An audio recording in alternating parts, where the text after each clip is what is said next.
Assalamualaikum warahmatullahi wabarakatuh. Waalaikumsalam warahmatullahi wabarakatuh. Alhamdulillah wassalatu wassalamu ala rasulillah wa ala alihi wa sahbihi wa mawalah. Qala Allah ta'ala fil Qur'anil Karim, Bismillahirrahmanirrahim, wa min kulli syai'in khalaqna zawjaini la'allakum tadhakkarun. Sadaqallahul azim. Rabbi syrah li sadri wa yassir li amri wahlul 'uqdatam min lisani yafqahu qawli. Allahumma ij'alni minal ladina yutba'una al-qawla fayutba'una ahsanah. Amma ba'du. Bersyukur pada Allah dengan mengucapkan Alhamdulillah. Bersalawat pada Rasulullah dengan lantunan Allahumma salli ala Muhammadin wa ala alihi wa sahbihi ajma'in. Salam ta'zim buatnya para tabi'in, ulama'ul amilin yang kami muliakan, Al-Mukarram Syekhul Kiram Al-Muhtaram Abu beserta keluarga, Petuha Dayah beserta keluarga, Ketua Umum beserta keluarga, Wakil Ketua Umum beserta keluarga, Menteri Koordinator 1 dan 2 yang belum berkeluarga, dan kepada seluruh Dewan Guru Dayah Serambi Aceh yang masih setia dengan jomblonya. Sebuah kalam Arab mengatakan, tazawwad, menikah olehmu, karena bahwa sesungguhnya jomblo itu sama seperti mati. Jadi janganlah mati sebelum engkau mati. Karena itulah di malam yang berbahagia ini, ingin hati kami untuk menyampaikan satu mata acara yang kami beri judul Bahaya Jomblo. Hadirin yang berbahagia, Dewan Juri yang arif bijaksana, jomblo ialah satu kata yang ditunjuk kepada orang yang belum ketemu pasangan ataupun jodoh. Beda orang tak tanya, beda alasan, beda jawaban kenapa jomblo. Kita tanya orang sekolah, kenapa jomblo? Karena jomblo bukan gak mau, tapi emang gak ada wanita yang mau. Kita tanya orang ngaji, kenapa jomblo? Karena jomblo bukan resiko, tapi belum waktu mikirin jodoh. Kita tanya orang ngaji tanpa sekolahan, kenapa jomblo? Jodoh manis, jomblo pahit. Manis bisa ke penyakit, lebih baik pahit bisa ke pendawa.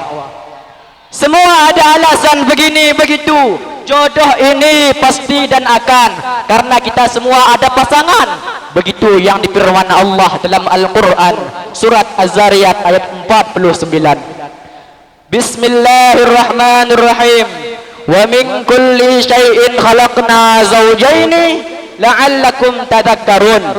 Semua manusia, semua makhluk yang diciptakan oleh Allah ada pasangan, agar kita tak ingat gimana kekuasaan Tuhan. Ada cowok, cewek, siang, malam, hitam, putih, pahit, pandis, pendek, panjang, gemuk, kurus. Nyat. Tapi yang perlu dibahas bukan jomblo dari itu semua. Karena itu jomblo tidak bahaya, tapi besok tidak ketemu surga. Apa sebab? Jomblo terhadap 3 perkara. Hadirin yang berbahagia, semua calon surga.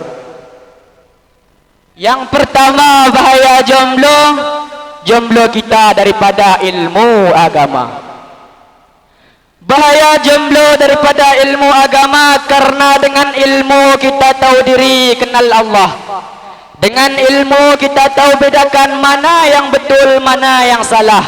Dengan ilmu kita tahu cara berubudiyah kepada Allah. Susah kita ibadah kalau tanpa ilmu tak berfaedah. Begitu yang dibilang Syekh Ibn Ruslan dalam kitab I'anah halaman 14. Wa kullu man bi ghairi ilmi a'maluhu mardudatul la tuqbalu. Siapa saja yang beramal tanpa ilmu, amalannya ditolak Tuhan terlebih dulu. Dia sembahyang jungkir balik tiap waktu, sembahyangnya dinamakan sembahyang orgil. Gak jelas ibadah kalau tak didasari dengan ilmu. Makanya menuntut ilmu diwajib oleh Allah. Tapi aku dah tua, jangan banyak-banyak alasan. Lebih baik sedikit daripada enggak ada sedikit pun. Oh, enggak mampu pergi jauh, pergi tempat dekat. Enggak sanggup pergi siang, pergi waktu malam. Enggak bisa kitab Arab, bisa kitab Jawi. Karena sabda Nabi sallallahu alaihi wasallam, al-alim habibullah. Orang yang alim ialah kekasih Allah. Wal jahil aduullah. Sedangkan orang yang bodoh ialah musuh Allah sekalipun ia abid. Orang jahil apakah bisa alim dengan kejahilannya? Tentu tidak. Seseorang bisa jadi alim dikarenakan ia belajar dengan penuh kesungguhan. Kalau tak bersungguh, Imam Hasan Al-Basri mengatakan, jika engkau lalai dalam musim tanam, maka engkau akan rugi di musim panen. Kita pelihara satu persatu setiap pagi, selalu kita siram, kita pupuk tiap-tiap malam. Besok kita panen kehasilan, menyesal tak lagi guna. Memang mengulang itu pahit, menghafal pahit, lawan ngantuk pahit. Tapi yang pahit-pahit biasanya jadi obat dari segala penyakit. Jangan sampai ceri mudah sekejap, dapat susah selama-lama. Maka hadirin yang berbahagia, utlubul ilmi minal mahdi ilal lahdi. Tuntutlah ilmu mulai dari ayunan hingga ke liang lahat. Hadirin yang berbahagia, para pelabah yang metuah. Yang kedua, bahaya jomblo. Jomblo kita daripada amal ibadah ke Allah Ta'ala. Bahaya jomblo daripada amal ibadah ke Allah Ta'ala, karena amal ibadah ialah tujuan kita manusia. Almarhum Ustaz Jepri Al-Bukhari dalam lagunya mengatakan, walaupun hidup 1000 tahun, kalau tak sembahyang apa gunanya? Maka amal ibadahlah tujuan kita. Kalau hidup lalai sibuk dengan dunia, maka penyesalan pun akan tiba. Seperti yang ibarat kita beli paket malam 5 giga, beli paket hidup data, buka YouTube, lihat video apa yang suka. Tujuan beli paket untuk nonton kata tuah para ulama. Tapi begitu lihat YouTube, ada video prank ala-ala, ada video TikTok mama muda, ada video TV SCTV 1 untuk semua. Waktu nonton-nonton teringat tujuan dasar. Buka YouTube lagi, tekan pencarian kata tuah para ulama, keluar video-video kata ulama. Tapi sebelum itu ada iklan satu video, ada yang tegang tapi bukan. Teringat menonton video, ada yang tegang tapi bukan. Tapi video lama, alah 5 giga, panjang masih waktu. Begitu nonton, tutup mata, bangun tidur dah jam 7:30. Kota dah habis, waktu enggak ada. Yang tujuan nonton kata tuah para ulama. Disitulah baru timbul penyesalan, kenapa waktu yang luang enggak baik diperguna. Kita tonton video yang bukan tujuan kita beli kota. Begitu juga dengan kehidupan kita manusia. Sehingga para penghuni neraka mengatakan dengan penuh penyesalan, Rabbana ya Tuhan kami, absarna, kami telah melihat azab, wasami'na, dan kami telah mendengar teriakan, jeritan, pekikan orang-orang dalam neraka. Farji'na, kembalikan kami ke dunia ya Allah. Na'mal salih, kami ingin beramal saleh. Kami yakin seyakin-yakinnya ya Allah. Tapi apa boleh buat, nasib nasi dah jadi bubur. Pengadilan Allah tak bisa diganggu gugat. Maka amal ibadahlah tujuan kita manusia. Bismillahirrahmanirrahim. Wa ma khalaqtul jinna wal insa illa liya'budun. Surat Az-Zariyat ayat 56. Mana-mana oleh Allah ciptakan jin dan manusia, hikmahnya untuk beribadah ke Allah Ta'ala. Tapi mengapa kita lalai sibuk dengan dunia, ambil kesempatan untuk tambah-tambah harta. Rupanya harta semakin ditambah semakin sedikit kita rasa. Gak cukup-cukup sebelum kita yang nomor pertama. Sehingga dengan tambah-tambah harta, lupa ibadah ke Allah Ta'ala. Berzikir waktu sakit, beratib waktu corona, sembahyang wajib hari Jumat, sembahyang sunat hari raya. Itu yang dikatakan jomblo, ibadah kapan perlu, gara-gara tambah-tambah harta. Orang yang tambah-tambah harta seperti ibarat gemblang. Kan ada gemblang cacingnya. Dari pertama lahir dicari harta dengan berbagai macam cara. Gimana cara supaya kita yang paling raya agar kita bisa nomor pertama. Tapi ketika mati sebiji pun gak ada di bawah. Semua harta yang ada diambil orang semua. Harus kita ingat, kain kapan tak punya kantong, kain kapan tak ada kantong. Apa yang kita bawa menghadap Allah hanyalah amal ibadah yang kekal menghadap Allah.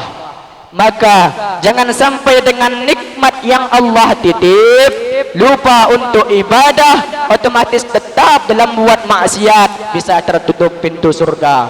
Maka hadirin yang berbahagia, kita beramal ke dunia seolah-olah dunia ini enggak ada kata game over, hidup selama-lama. Tapi jangan lupa kita beramal ke akhirat seolah-olah besok pagi kita kembali ke Allah Ta'ala. Tapi ingat, beramal tanpa ilmu haba'am mansura, bagaikan debu yang ditiup angin, hampa tak bermakna. Hadirin yang berbahagia semua calon ulama, amin. Yang ketiga sekaligus yang terakhir bahaya jomblo, jomblo kita daripada adab dan akhlak yang mulia. Adab ialah ibaratun an ma'rifati ma yataharrazu bihi an jami'i anwa'il khita'i. Satu ibarat untuk mengenal sesuatu yang dengan sesuatu tersebut dapat memelihara kita daripada melakukan kesalahan. Dengan ada perbuatan yang kita lakukan indah di pandangan mata, dengan ada perkataan yang kita lontarkan tidak menyakiti telinga, sehingga sopan dalam berperilaku, santun dalam berbicara. Bahaya jomblo daripada adab dan akhlak yang mulia, percuma ilmu tinggi kalau tanpa adab. Al-adabu fauqal ilmi, adab berada di atas ilmu. Maka adab harus kita jaga. Jangan hanya antara murid dengan guru, istri dengan suami, anak dengan bapak, tapi semuanya adab harus kita pelihara. Karena man la adaba bahwa dabbah, orang yang tak punya adab tak lain dan tak bukan sama seperti binatang. Sehingga di tengah-tengah binatangnya kaum jahiliyah, datang Rasulullah sallallahu alaihi wasallam dengan membawa tugas, innama bu'ithtu liutammima makarimal akhlaq, untuk menyempurnakan akhlak yang mulia. Hadirin yang dirahmati oleh Allah, inilah yang dimaksud dengan bahaya jomblo, yakni jomblo dari 3 perkara. Kalau tak lagi jomblo dari 3 perkara, insya Allah bahagia akhirat dunia. Tapi kalau masih jomblo dari 3 perkara, maka akan kita rasakan bahwa sakitnya itu di sini. Gak ada ilmu agama, gak ada amal ibadah ke Allah Ta'ala, gak ada adab dan akhlak yang mulia. Maka semua yang kita usahakan gak akan pernah sesuai dengan harapan. Kita coba melempar manggis, manggis dilempar, mangga didapat. Kita coba melamar gadis, gadis dilamar, janda didapat. Gak usah sibuk peganteng rupa untuk hindari jomblo di dunia, karena gantengmu tak buat baper beda dari surga. Cukup hindari jomblo dari 3 perkara, maka akan terpikat hati wanita. Karena beda dari dunia enggak pandang rupa. Idza kanal hubbu munzira surah, famal faidatu min khalqil qalbi. Kalau cinta pandang wajah, apa faedah diciptakan hati? Mungkin hanya ini yang dapat kami sampaikan, kita ambil kesimpulan. Jomblo yang bahaya yang ada pada diri kita manusia ada 3 perkara. Yang pertama, jomblo daripada ilmu agama. Yang kedua, jomblo daripada amal ibadah ke Allah Ta'ala. Yang ketiga, jomblo daripada adab dan akhlak yang mulia. Maka mulai sekarang kita usahakan gimana cara jomblo ni dapat kita hilangkan daripada diri kita. Saya sendiri masih juga jomblo. Kita meminta pada Allah supaya diberi taufik dan hidayah agar mampu kita hilangkan jomblo. Takbir para jomblo, Allahu Akbar. Terima kasih atas segala perhatian, mohon maaf atas segala kekurangan. Ambil sisi baik, buang sisi negatif. Billahi taufik wal hidayah. Wassalamualaikum warahmatullahi wabarakatuh. Waalaikumsalam.